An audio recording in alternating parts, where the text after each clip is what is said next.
баягы менен кетип атасыздар да, бакыяндан бери көздөй баштап. Бакыяны кудай көрсө бүгүн бүтөбүз. Ал менде ошо сүйлөшкөнгө чейин берге келбейбиз. Азыр жаңы бизге маалымат бергенди, биринчи орун басарчы кум шагалдар төгүлдү деп. Анын баардыгы спонсорскийден келген, туурабы? Буга чейин Буган өкмөттөн төгүлө элек. Эрте жашта төгүлгөн. Буга общий эмеси мына буюрса өткөндө сөз нарсы ортодо билесиз, эксплуататор он ашыгы рейс төгүлдү, биздин ошо кум шагал эмеси. Калган вопрос эми бакыяны. Сиздер азыр спонсорскийде токтотуп туруп, азыр өзүңүздөрдүн мемеңиздерди күчкө чыгарасыздар. Вакытыбыз деле жок, азыр спонсорский деген вопростордун баарын бул кийинки этап менен карайбыз. Биринчи азыр муниципал ишкандан муниципал заказ негизинде баягы берилген тапшырма. Знаем, давай на жерге кол коюп коебуз. Он жерде мусорка түшүп атырбы деп, мусорка түшүп атат. Аны на жерге кол коюп коебуз, тазаланат деп. Ушинтип, анан мен айттым да, кум, топурак алганга каршысыңарбы, анда баарын токтотоюк дедим. Ой, жок, андай кереги жок. Бир 10 чакты киши келип кайта жана арызына каршы жазып берди. Тиги балдар айтты, келип кантка чакырсаңыз барабыз, кайта каршы жазып беребиз дешти да. Жок, Марат ага, мындай кылайлы, биз 30 беребиз бүгүнкү күндө биздин үстүбүздөн арыз түшүп атат да. Именно трансформацияга биз уруксат берип атабыз. Шу жерде отурупчу.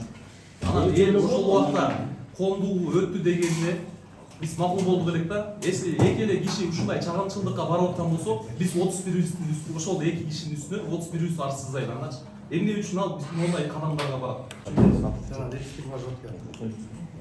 Жыл башынан бери 6 ай, 8 ай, 9 ай болоюн деп калдыбыз. Ошол жеткен курулуп атат. Курулушта бир эртерээк берсеңиздер, стратегический план менен айылдардын баарын кыдырып көргөнсүн, азаматтар келип төлөп калып ошол жерде. Анан ошол иштерди эртерээк элге кичине бүтүрүп берсек жакшы болот. Ага, болот болгонбуз биздин асфальт эмне болду ушул жөнүндө бир Сиздин асфальтыңыздар боюнча 100% 2 штук кетет экен. кайсы жерге? Ал жаңы асфальт түштү го, могу Ленинский өйдөсү көчөбүз.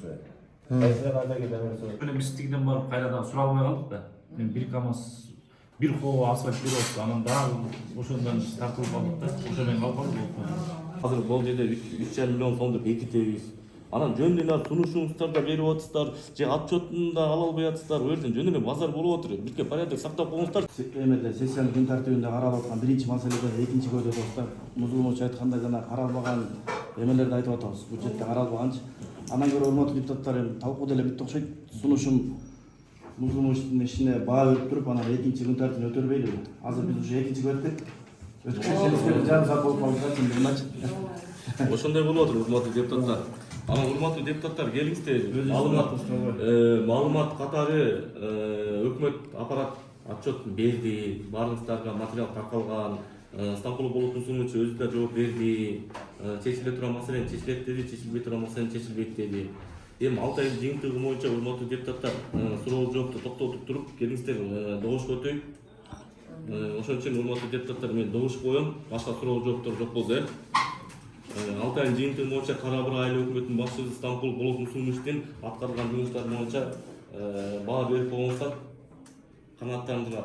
Канааттандырат деле. Отчеттун 9 айдын годовойдун өзү же кетет, урматтуу депутаттар.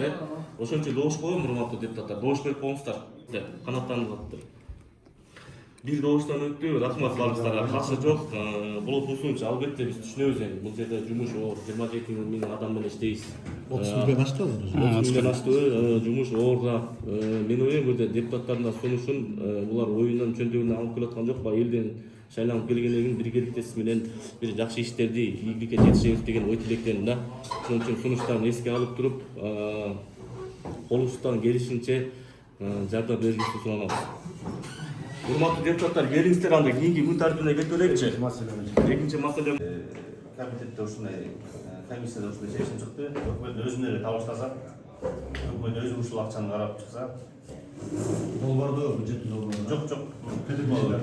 Передишкан өзү ушул боюнча салбаша дедик да.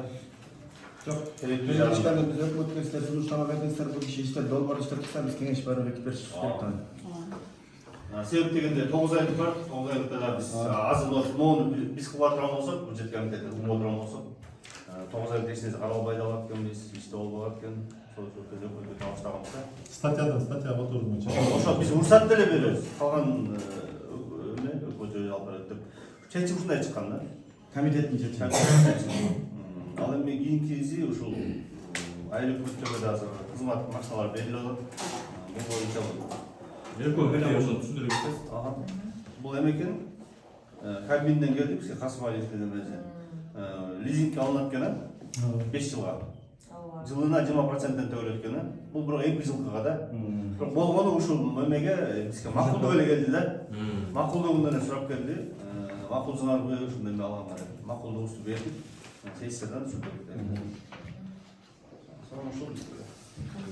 Урматтуу депутаттар, бюджет комитетинин корутундусу боюнча талкууга коем.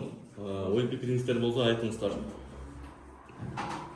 Системасы бар. Ал аны ошону ичине резервке кармап турабыз. А так бир мектепке обязательно алып чыгыш керек. Анткени алар уже немекес. Анан калган 2 немеге сметасын түзүп туруп, анан артканын былтыркы жана бүтпөй алган немеге сунуш бюджет комиссиясынын иштеп чыккан корутундусун толук эле колдоп кое берели. Анткени дегенде азыр жок. Ал алам. Бирок акча жетишинче иш алып барам. Бул тармак. Ошол эле. Баана бирдейсиңер. Маселе барды, каралды, талкуу болду, материал жетси баарыбыздарга 6 айдын отчетун алды.